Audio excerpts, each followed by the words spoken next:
Dr. Nica Taloma. This is another lecture for Pathologic Obstetrics. We are going to discuss dystocia. So in the earlier lecture video, we discussed about the mechanical factors of dystocia involving power and passageway.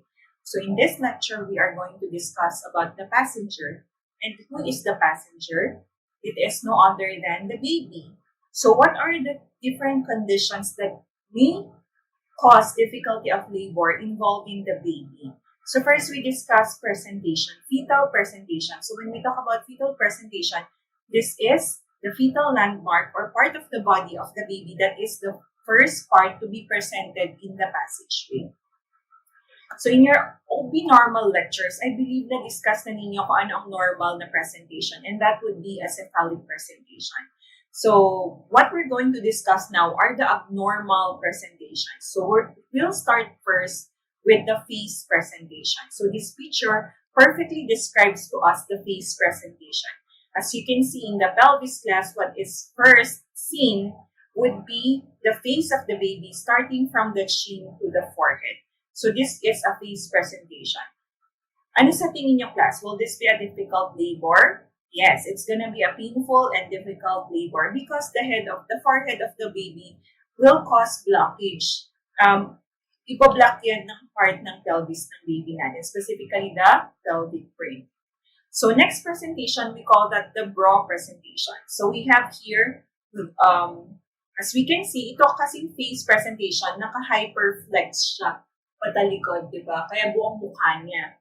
Now here, this is also flex, pero less ang flex niya. Therefore, the eyebrow is the one that is seen first. Kaya siya brow presentation. It is the forehead. Yung chin nandito hindi kagaya ng face that the chin is also part of the presenting part. So in this portion, it is the forehead or the brow presentation. Another type is the bridge presentation. So what we can see in this picture is the complete bridge presentation, wherein both legs are flexed at the hip joint and both are also flexed at the knee joint. So we also have what we call your front bridge position, wherein one is extended. Okay, another abnormal position is what we call the shoulder presentation. As you can see here, what is being presented in the passageway is the shoulder of the baby.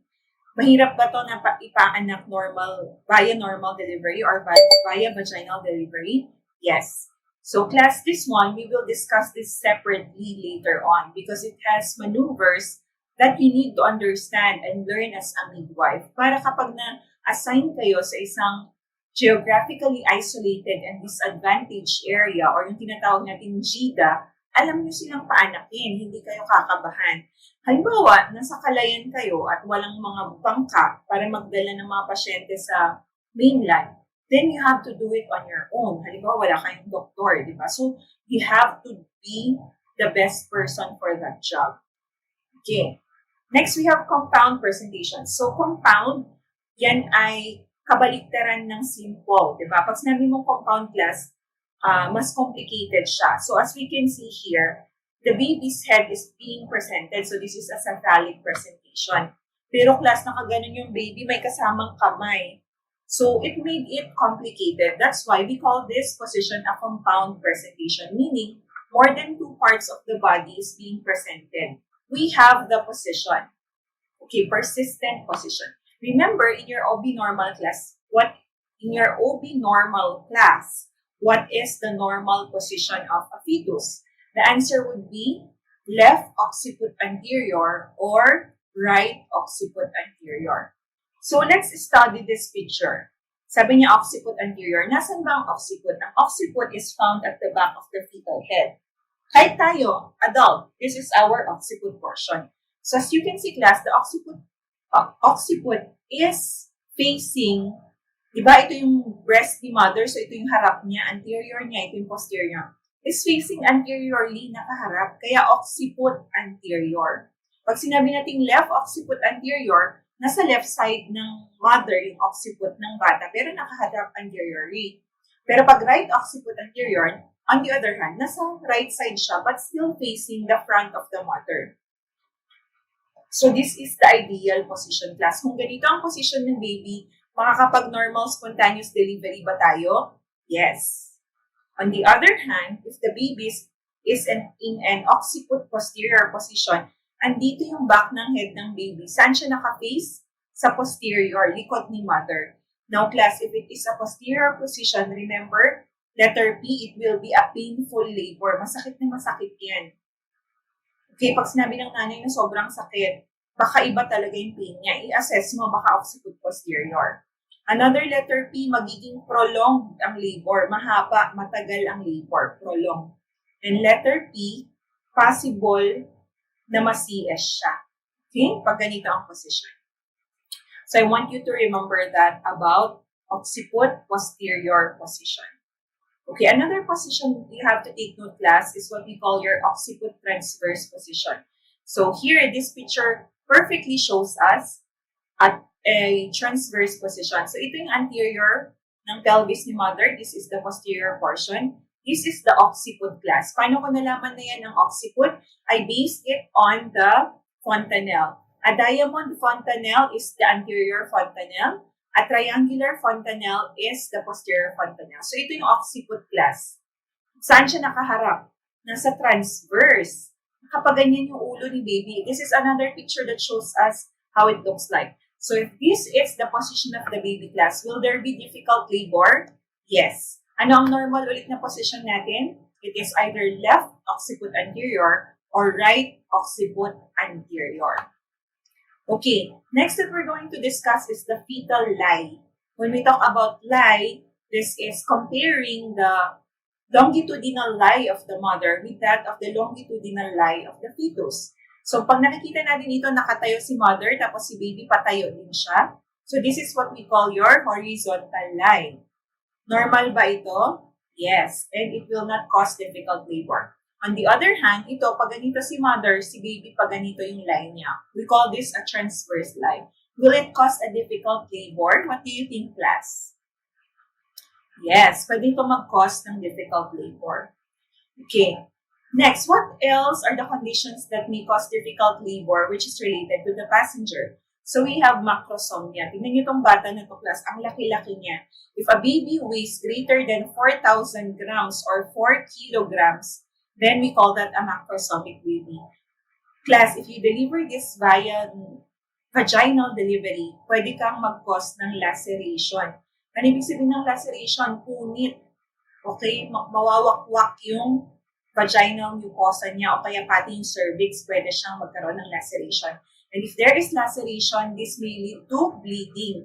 Pwedeng mag-hemorrhage ang mother, lalo na kung hindi marunong magtahi ang nagpaanak sa kanya. Pwede ba siyang mag-bleed? Pwede. So what is the appropriate delivery for this kind? Pwede natin gawin ay CS. So paano ba natin malalaman kung ganun kalaki ang baby? Of course, we can measure the fundal height. Alam niyo naman siguro kung paano mag-measure ng fundal height. And also through ultrasound. Okay? Another condition is the hydrocephalus. Pag malaki yung ulo ni baby, what causes hydrocephalus? This is increased cerebrospinal fluid accumulation.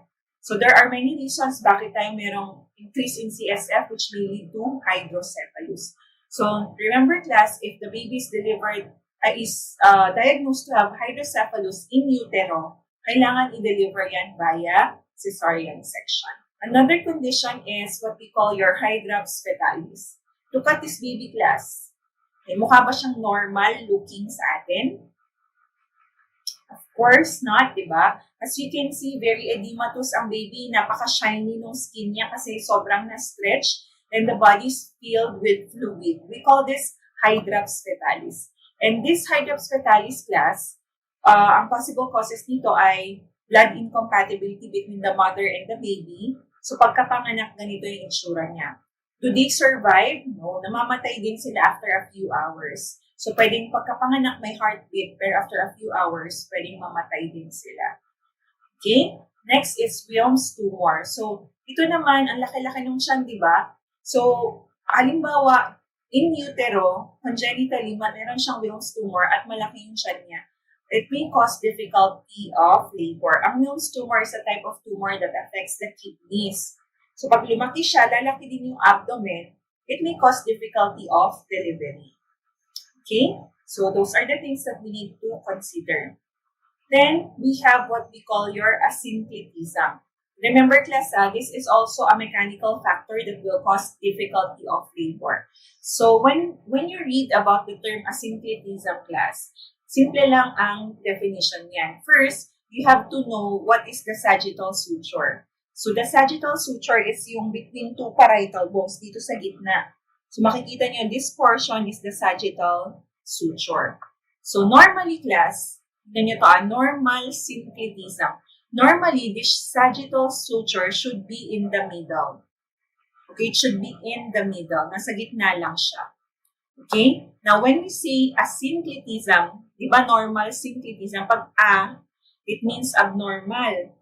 Abnormal ang symptotism niya. So, there is lateral deflection of the sagittal suture posteriorly towards the sacral promontory and anteriorly towards the symphysis pubis. So, again, tatandaan natin kung ano ang sagittal suture. So, this portion is the sagittal suture. Look at this one class for an anterior asymptotism. Okay, anterior asymptotism. So, lateral deflection of the sagittal suture. So, yung sagittal suture, instead na nasa gitna siya, it moved posteriorly towards the sacral promontory. So, this is the sacral promontory. Ito yung, yun. So, it moves towards the sacral promontory. So, we call this anterior asymptotism. Okay? Kasi yung parietal bone, the anterior parietal bone is the one that is being presented in the passageway. On the other hand, class, ang posterior asymptotism naman, the sagittal suture is deflected towards the symphysis pubis, paharap naman. So, ang nagpapakita is the posterior parietal area. So, kaya tinawag natin siyang posterior asymptotism. So, ito class, as midwives, nurses, or doctors, it is very important for you to understand this term. Okay, asymptotism. Ibig sabihin, ang tatandaan lang natin is the sagittal suture, kung saan siya. It should be normally just in the middle. It should not be deflected towards the sacral promontory, should not be deflected towards the symphysis pubis. Okay, why? Because if it is deflected, or meron tayong lateral deflection, it will cause difficult labor. Okay, now how do we diagnose dystocia? Class, if there is a history of premature rupture of membrane, this may give us an idea of difficulty of labor. Next, nulliparity. Null means 0. Parity means pregnancy or delivery of a baby that reached the age of viability.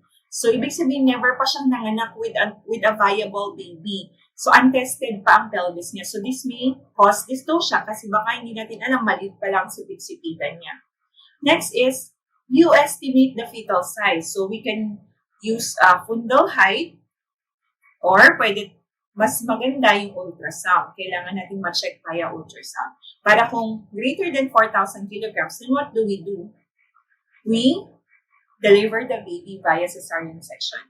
Next is pelvimetry. Remember yung tinuro ko sa inyo class? Yung DOT, diagonal conjugate, obstetric conjugate, and true conjugate. So these are our pelvimetry. So you have to review it once again. Balikan nyo yung video natin on passageway.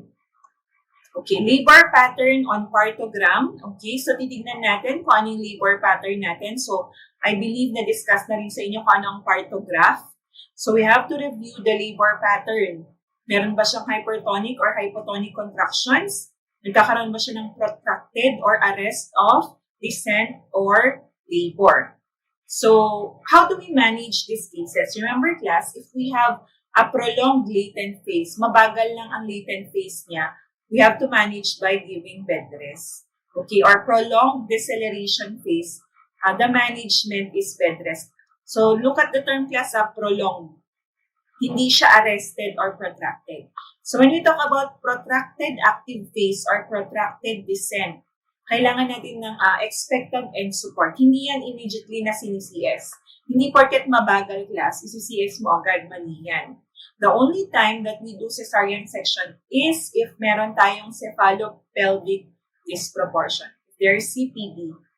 Okay. Now, how do we assess this? Tingnan mo muna kung may arrest of dilatation. Bigla na lang Dati nakapag-dilate naman siya up to 3 cm, pero hindi na siya nag-dilate pa ulit. Check mo, baka may CPD. If may CPD, CS mo na yan. Next, arrest of descent. Dati bumababa yung ulo ni baby, pero after a few hours, nag-stop na, hindi na siya bumaba. I-assess mo, baka CPD. If CPD yan, CS mo na kaagad. If there is failure of descent, hindi talaga bumababa yung head ni baby, then i-check if may CPD siya sa phallopelvic disc proportion, and if there is, you better perform a cesarean section. But what if wala namang CPD? Tignan niyo to, class. Kung wala naman palang cephalo-pelvic disproportion, kahit na nag-arrest pa yan, bigyan mo lang ng oxytocin. O wrong spelling ito. Bigyan mo ng oxytocin para mag-increase ang uterine contraction. Hindi ka agad-agad na i-CS yan. Okay? Ganun dapat ang kailangan natin gawin. Alright? So that is our management for dystocia. What are the possible maternal complications of dystocia? So we have what we call your intrapartum chorioamnionitis. Remember, class, if you see the suffix itis, it means inflammation. And if you remember in our previous lecture, your chorion and amnion are part of your amniotic sac. So, kung meron kang difficult labor, ibig sabihin ang tagal nang nagli-labor ni mother, pwedeng magkaroon siya ng infection. Another is postpartum pelvic infection. Okay, same thing because of the prolonged labor. Increased risk of uterine atony. Anong ibig sabihin nito? Ang tagal-tagal nang nag-labor ni mother, nagbigay ka ng oxytocin, contract ang uterus, pero it's not effective. After mo ma-deliver si baby, ang tendency niyan, baka hindi na mag-contract ang uterus. It will have absence of muscle tone. Atony, absence of muscle tone. Okay? Next, we have uterine tears in hysterotomy. Pwedeng nagkaroon siya ng punit sa mattress. Okay, uterine rupture. Ito nakakatakot. Plus, pag pumutok ang mattress dahil sa, for example, hypertonic contractions, very active and very strong ang contractions mo, or probably due to high parity, ilang beses na siyang manganak. Halimbawa, gravida 14. Okay, ang nipis na ng uterus niya. And of course, if you have previous cesarean section, this may also lead to uterine rupture. So another is we have the pathologic retraction ring or yung tinatawag nating bundle ring. So it means plus possibility of rupture of the lower uterine segment. Pwedeng pumutok. So remember, just imagine, class, it's like a balloon na kapag pinipilit mong mag-contract ng mag-contract o kaya hyperextended siya, pwede siyang pumutok. Okay? Fistulas, due to pressure necrosis. So itong fistula is nagkakaroon ng creation of what do you call that? Channels or mga tunnels due to pressure necrosis. Okay? Pelvic floor injury. So anal or urinary incontinence. So ito pa, class, if there is a very difficult labor, minsan nagkakaroon tayo ng incontinence. Hindi makontrol ng mother yung pag-ihi niya or yung pagbabawas niya after manganak dahil nagkaroon tayo ng pelvic floor injury. Pelvic organ prolapse can also happen. Okay, and then postpartum lower extremity nerve injury, which is common in the fibular nerve. Lalo na, class, kapag nilagay natin sila sa lithotomy position at nakalagay ang paa nila sa stirrups, tapos hindi tama, binigla mong ilagay sa stirrups, tapos hindi mo man lang dinahandahan na para pagsabayin, pwedeng mag-injure ang mga nerves nila sa paa. Okay? Lower extreme. Kasalanan mo yon as a healthcare provider if hindi ka naging maayos sa iyong healthcare service delivery. So, the following are maternal complications. Perinatal, ito class hindi pari, peri, letter E, perinatal complications. So, what can happen naman sa baby? So, there could be peripartum fetal sepsis. Pwedeng ma-infection si baby kasi ang tagal nag-labor ni mother, pwedeng mag-lead ito sa infection. Okay, another is what we call your caput succedanum. Caput succedanum is defined, class, as the edema of the scalp. So it's just the scalp na nagkaroon ng edema. So that is caput succedanum. So look at the spelling, class, ha. Pag ipina-exam sa inyo ito ng enumeration o kaya identification, you have to know the correct spelling. Okay, next we have what we call your cephal hem. Pwedeng magkaroon ng nerve injury at fracture ang baby. And cephal hematoma. So ito class, ito pag scalp lang ang affected, we call that your and pag edema of the scalp, that is the caput succedaneum. Pero pag meron ng accumulation of blood in the periosteum, we call this class your cephal hematoma, mas malalim. Another condition is what we call your subgaleal hemorrhage. So deeper pa ito class. In the galeal portion, that is where the hemorrhage occurs. So meron kasi tayong skin, connective tissues, and then aponeurosis, also known as galea, kaya subgaleal hemorrhage. Sa baba ng aponeurosis yun. So mas malalim ang subgaleal hemorrhage. Ang pinaka-superficial is our caput succedaneum. So, bakit nagkakaroon ng ganyan? Kasi nga, ang tagal ng labor, yung head ang presenting part, ang tagal niya na nagkakaroon ng pressure sa cervix. So, nag-develop siya ng ganitong complications. Okay.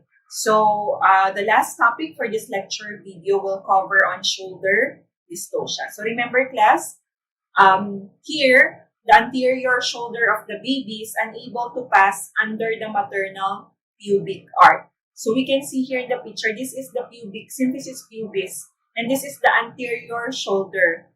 So because of this, nailabas na natin yung ulo. Okay, iba ang shoulder presentation class dito sa shoulder dystocia. Ang shoulder presentation, yung shoulder talaga niya yung nakalabas. So if that is a shoulder presentation, isi-CS talaga natin. What happens in shoulder dystocia class is, you are already able to deliver of the head of the baby. But because of the positioning, yung anterior shoulder niya is impacted on the symphysis pubis. Ibig sabihin naka-block. Hindi mo siya mailabas. Okay, now, here, what are the causes? Possible causes is advanced maternal age. So, medyo may edad na si mother nung nagbuntis. Another is diabetes. Baka malaki yung baby. Naging macrosomic because of the diabetes. We also have obesity of the mother. Ayan, macrosomia. Postdated pregnancy. Ibig sabihin ng postdated pregnancy, more than 42 weeks age of gestation, nasa loob pa ang fetus. And multiparity. So these are the etiology that are identified class. Now here, I want you to remember that we have a nerve here which we call your brachial plexus. Brachial plexus. So the danger class of shoulder dystocia is, aside from the brachial plexus injury, is umbilical cord entrapment. Okay? Umbilical cord entrapment and the inability of the child's chest to expand properly. Ang nakakatakot pa class, this may lead to severe brain damage or death due to hypoxia or acidosis if there is delay in the delivery of the baby. And lastly, class, yung tinatawag natin na brachial plexus damage. So, here, anong sign na makikita natin for shoulder dystocia? We have what we call the turtleneck sign. So, lumabas na yung head ni baby, the fetal head emerges and retracts against the perineum. Parang lumabas na siya pero parang nahihila siya pabalik sa perineum. Kaya yung itsura niya, parang turtle, di ba yung turtle, lalabas yung ulo niya, tapos pag may ibang tao, ibabalik niya. So that's why it's called turtleneck sign. Nakalabas yung ulo, pero parang nare-retract, nahihila siya pabalik sa loob. Okay, if you see this class, it means we have shoulder dystocia. Now, we have what we call this drill in order for us to deliver a baby na merong shoulder dystocia. So we have alarmer. So, letter A, it stands for ask for help. Hingi ka ng tulong, hindi mo to kakayanin mag-isa. L, lift the legs. So, itaas mo yung legs niya. We call this the Macrobert's maneuver. So, andito, di ba, nakalabas na yung ulo ni baby? Merong doktor dito or midwife. Meron siya dapat kasama dito na nurse or midwife. So, merong nakahawak sa ulo ng baby, yung isang nurse or midwife. Gagawin niya, ililift niya yung leg. So, we call this the Macrobert's maneuver. Okay, what will the Macrobert's maneuver do, class? So, before you perform it, ganito ang itsura ng sacrum, masikip. Once you elevate or lift the legs of the mother, the pelvis will tilt, orienting the symphysis pubis more horizontally. So, papataasin niya yung symphysis pubis and i-open niya yung part ng sacrum. So it will cause mechanical adjustment of the different bones related for delivery. So we call this the McRoberts maneuver. So alarmer. A, ask for help. Help. L, lift the legs. That is the McRoberts maneuver. A, anterior shoulder disimpaction. So sa anterior shoulder disimpaction class, meron tayong two maneuvers dyan. Number one is the Mazzanti maneuver. So ito yon. Naka-McRoberts siya. So with the heel, diba ito, heel of the clasped hands, you apply suprapubic pressure at the posterior aspect of the anterior shoulder. So ito yung shoulder ng baby. Ipupush mo ngayon dito, ipupush mo para mapalabas natin yung anterior shoulder niya. So that is the Mazzanti maneuver. Next, we have the Rubin's maneuver. So yung doktor naman ito, ang gagawin niya, the physician, ito yung kamay ng doktor, the hand will reach the most anterior fetal shoulder, which is then pushed toward the anterior surface of the fetal chest. So ipapasok niya ito ngayon, yung kamay niya, tapos itong shoulder, ipupush niya towards the chest. Okay? Di ba ganito? Ito yung shoulder. Ngayon, pag nahanap ng doktor yan, ipupush niya, parang ipupush niya towards the chest. Ganito kasi, ipupush mo towards the chest para maging flexible siya. Mas madali yung delivery. So we call this the anterior shoulder disimpaction. What are the two maneuvers? Mazzanti and Rubin's maneuver. Okay, R, rotation of the posterior shoulder. So ito yung anterior shoulder, ito ang posterior shoulder. So we have here what we call the Wood's corkscrew maneuver. Daming maneuver class, no? Pero ito, kailangan important matutunan nyo. So delivery of the posterior shoulder, then progressively rotating the posterior shoulder 180 degrees in a corkscrew fashion. So ang una niyong gagawin, di ba na-deliver na natin yung anterior shoulder. Ang gagawin mo naman ngayon, ilalabas mo yung posterior shoulder niya, shoulder ng baby, saka mo iikutin in a 180 degree. Tingnan nyo. Nandito siya dati, ang ginawa ng doktor, pinaikot niya, kaya humarap dito. Parang inikot mo yung baby.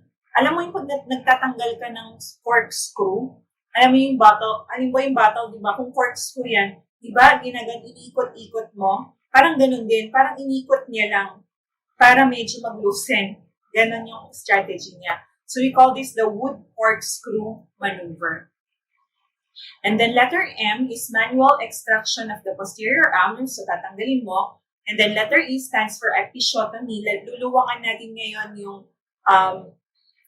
yung vaginal area or the exit para mas madali na siyang i-deliver. And then last is R, we call that a roll on all fours.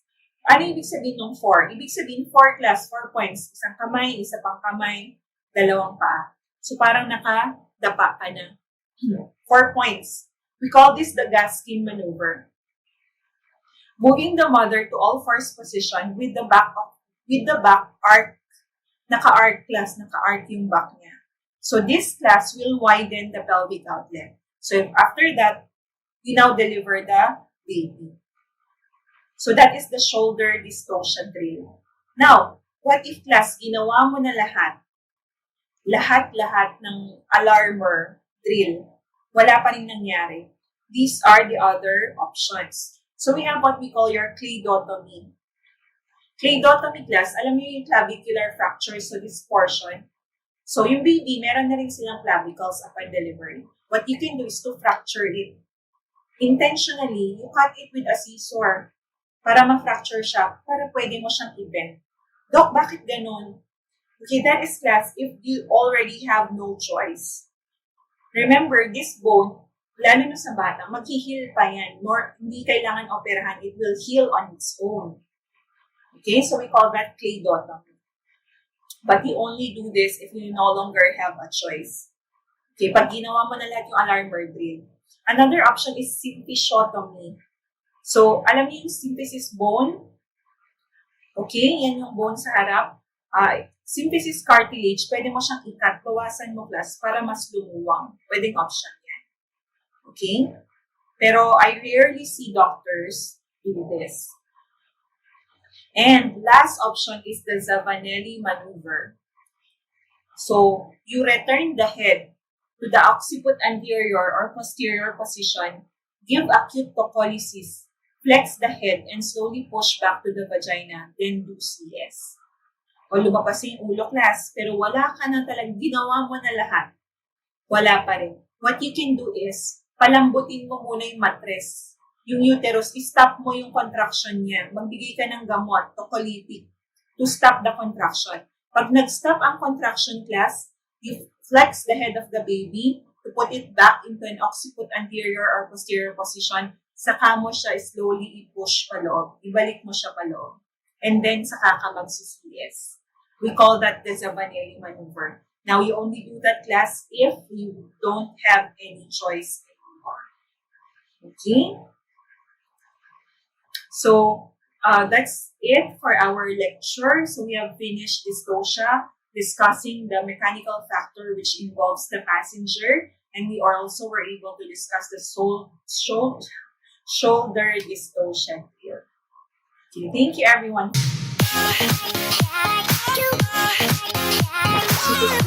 If the patient is kasi class, ang sabi natin pag diretso CS, huwag mo nang ipapagkat